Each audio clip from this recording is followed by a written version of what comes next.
ትንቢተ ሚክያስ ምዕራፍ አንድ በይሁዳ ነገሥታት በኢዮአታምና በአካዝ በሕዝቅያስም ዘመን ወደ ሞሬታዊው ወደ ሚክያስ የመጣው ስለ ሰማርያና ስለ ኢየሩሳሌም ያየው የእግዚአብሔር ቃል ይህ ነው። እናንተ አሕዛብ ሁሉ ስሙ፣ ምድርም ሞላዋም ታድምጥ። ጌታ እግዚአብሔር እርሱም በቅዱስ መቅደሱ የሆነ ጌታ ይመስክርባችሁ። እነሆ እግዚአብሔር በስፍራው ይወጣል፣ ወርዶም በምድር ከፍታዎች ላይ ይረግጣል። ተራሮችም በእሳት ፊት እንዳለ ሰም በገደልም ወርዶ እንደሚፈስስ ውኃ በበታቹ ይቀልጣሉ፣ ሸለቆችም ይሰነጠቃሉ። ይህ ሁሉ ስለ ያዕቆብ በደልና ስለ እስራኤል ቤት ኃጢአት ነው። የያዕቆብም በደል ምንድር ነው? ሰማርያ አይደለችምን? የይሁዳስ የኮረብታው መስገጃ ምንድር ነው? ኢየሩሳሌም አይደለችምን? ስለዚህ ሰማርያን በሜዳ እንደሚገኝ የድንጋይ ክምር ወይን እንደሚተከልባትም ስፍራ አደርጋታለሁ። ድንጋዮችዋንም ወደ ሸለቆው እወረውራለሁ፣ መሠረቶችዋንም እገልጣለሁ። የተቀረጹትም ምስሎችዋ ይደቅቃሉ። በግልሙትና ያገኘችው ዋጋ ሁሉ በእሳት ይቃጠላል። ጣዖታትዋንም ሁሉ አጠፋለሁ።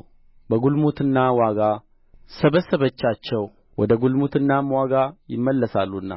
ስለዚህ ነገር ዋይ ብላ ታለቅሳለች። ባዶ እግርዋንና ራቁትዋን ሆና ትሄዳለች። እንደ ቀበሮም ታለቅሳለች፣ እንደ ሰጐንም ዋይ ትላለች። ቍስልዋም የማይፈወስ ነውና እስከ ይሁዳም ደርሶአልና ወደ ሕዝቤ በር ወደ ኢየሩሳሌም ቀርቦአልና። በጌት ላይ አታውሩ፣ በአኮ ላይ እንባን አታድርጉ። በቤትዓፍራ በትቢያ ላይ ተንከባለሉ። በሻፊር የምትቀመጪ ሆይ በዕራቁትነትሽና በእፍረት እለፊ። በጸዓናን የምትቀመጠው አልወጣችም። የቤትኤጼል ልቅሶ ከእናንተ ዘንድ መኖሪያውን ይወስዳል። ክፉ ነገር ከእግዚአብሔር ዘንድ እስከ ኢየሩሳሌም በር ድረስ ወርዶአልና። በማሮት የምትቀመጠው በጎነትን ትጠባበቃለች። በለኪሶ የምትቀመጪ ሆይ ሰረገላውን ለፈረስ እሰሪ። እርስዋም ለጽዮን ሴት ልጅ የኃጢአት መጀመሪያ ነበረች። የእስራኤል በደል በአንቺ ዘንድ ተገኝቶአልና ስለዚህ ትሎት ለሞሬሽት ጌት ትሸጪአለሽ። የአክዚብ ቤቶች ለእስራኤል ነገሥታት አታላይ ይሆናሉ። በመሪሳ የምትቀመጪ ሆይ ወራሽ አመጣብሻለሁ። የእስራኤል ክብር ወደ ዓዶላም ይመጣል። ተማርከው ከአንቺ ዘንድ ወጥተዋልና ስለ ተድላሽ ልጆች ራስሽን ንጪ፣ ጠጕርሽንም ተቈረጪ፣ ቡሀነትሽንም እንደ ንስር አስፊ።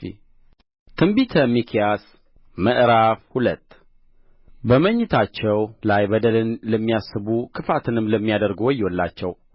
ኃይል በእጃቸው ነውና ሲነጋ ይፈጽሙታል።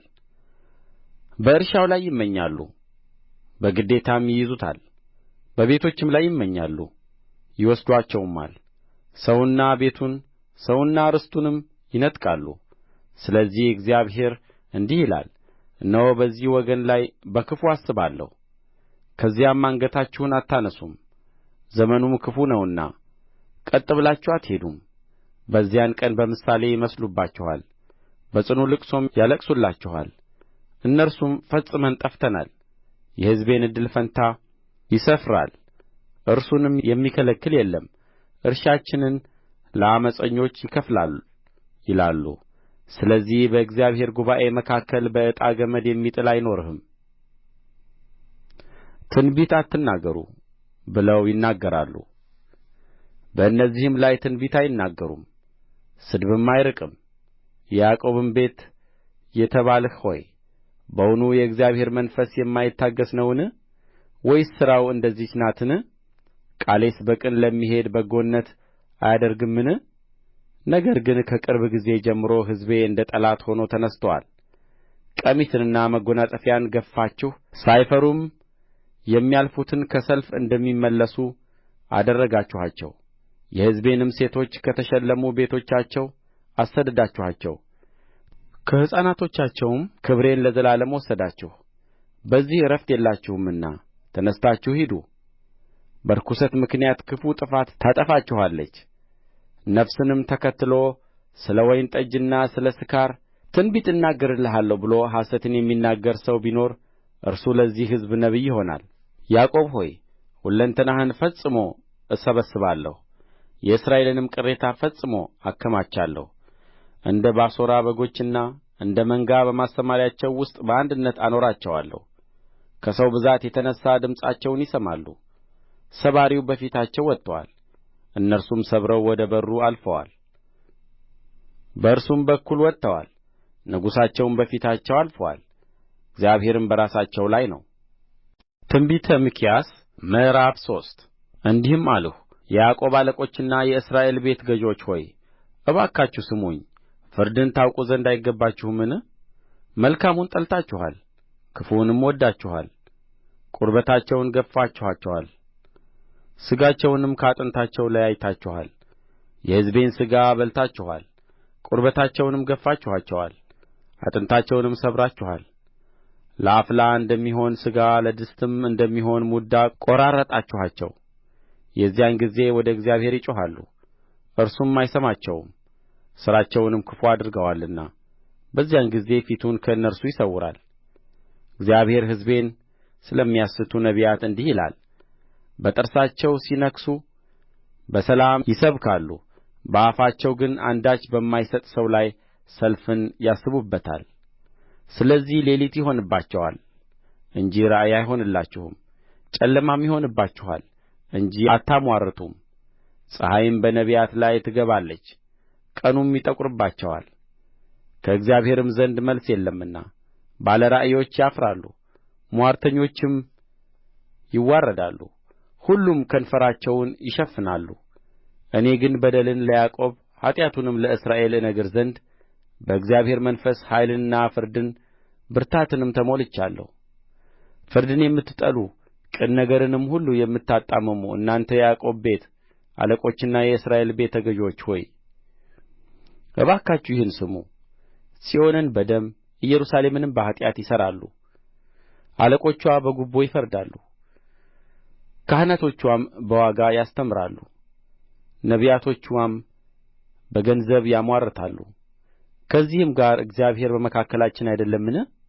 ክፉ ነገር ምንም አይመጣብንም እያሉ በእግዚአብሔር ይታመናሉ።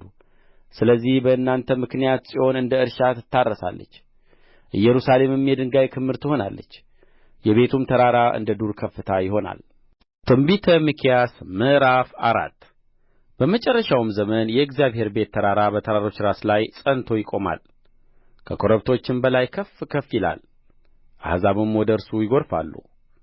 ከጽዮን ሕግ ከኢየሩሳሌምም የእግዚአብሔር ቃል ይወጣልና ብዙዎች አሕዛብ ሄደው ኑ ወደ እግዚአብሔር ተራራ ወደ ያዕቆብም አምላክ ቤት እንውጣ፣ እርሱም መንገዱን ያስተምረናል፣ በፍለጋውም እንሄዳለን ይላሉ። በብዙዎችም አሕዛብ መካከል ይፈርዳል፣ በሩቅም ባሉ በብርቱዎች አሕዛብ ላይ ይበይናል። ሰይፋቸውንም ማረሻ ጦራቸውንም ማጭድ ለማድረግ ይቀጠቅጣሉ። ሕዝቡም በሕዝብ ላይ ሰይፍ አያነሣም፣ ከእንግዲህም ወዲህ ሰልፍ አይማሩም። የሠራዊት ጌታ የእግዚአብሔር አፍ ተናግሮአልና።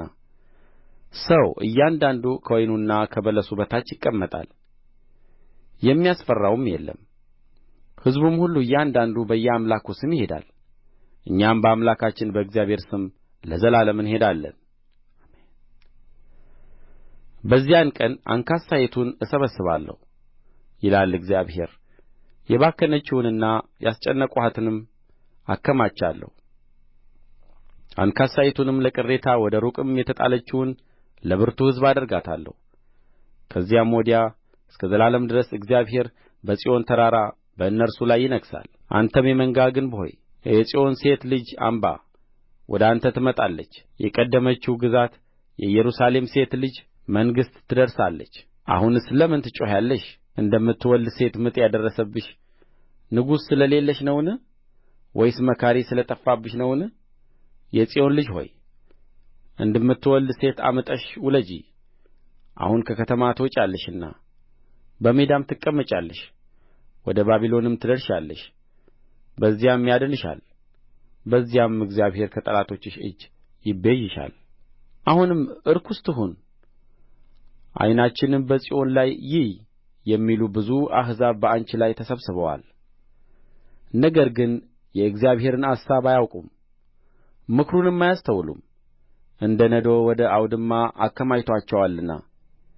የጽዮን ልጅ ሆይ ቀንድሽን ብረት ጥፍርሽንም ናስ አደርጋለሁና ተነሺ፣ አሂጂ፣ ብዙ አሕዛብንም ታደቅቂአለሽ። ትርፋቸውንም ለእግዚአብሔር ሀብታቸውንም ለምድር ሁሉ ጌታ ትቀድሻለሽ። ትንቢተ ሚክያስ ምዕራፍ 5 የጭፍሮች ሴት ልጅ ሆይ ጭፍሮችሽን አሁን ሰብስቢ። ከብቦ አስጨንቆናል። የእስራኤልን ፈራጅ ጕንጩን በበትር ይመታሉ።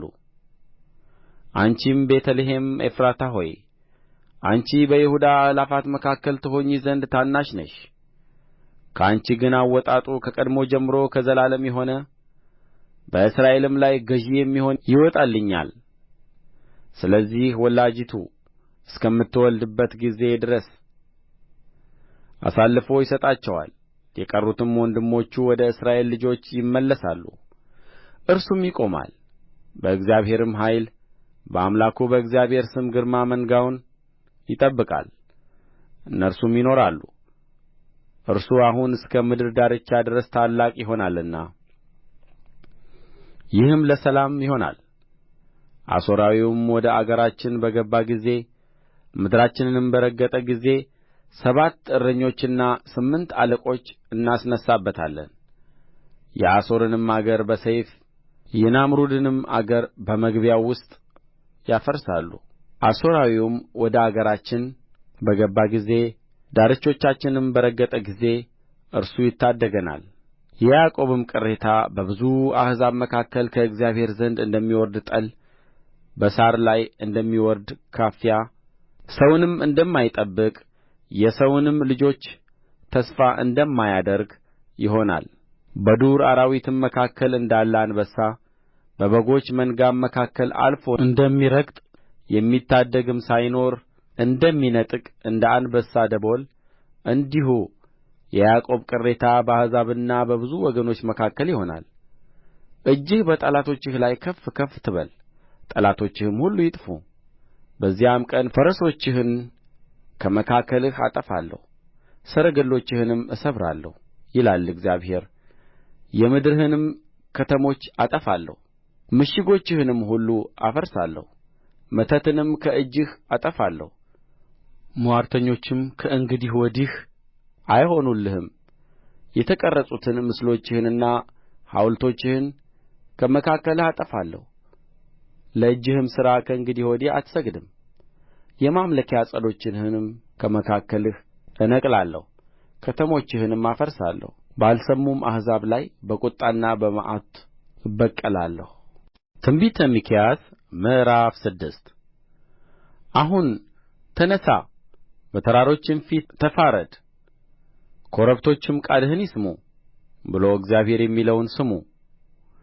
ተራሮች ሆይ ጠንካሮች፣ የምድር መሠረቶችም ሆይ እግዚአብሔር ከሕዝቡ ጋር ክርክር አለውና ከእስራኤልም ጋር ይፋረዳልና የእግዚአብሔርን ክርክር ስሙ። ሕዝቤ ሆይ ምን አድርጌሃለሁ? በምንስ አድክሜሃለሁ? መስክርብኝ።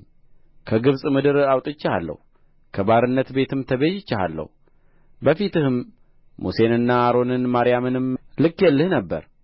ሕዝቤ ሆይ የሞዓብ ንጉሥ ባላቅ የመከረውን የቢዖርም ልጅ በለዓም የመለሰለትን አሁን አስብ። የእግዚአብሔርንም ጽድቅ ሥራ ታውቅ ዘንድ ከሰጢም ጀምሮ እስከ ጌልገላ ድረስ አስብ። ምን ይዤ ወደ እግዚአብሔር ፊት ልምጣና በልዑል አምላክ ፊት ልስገድ?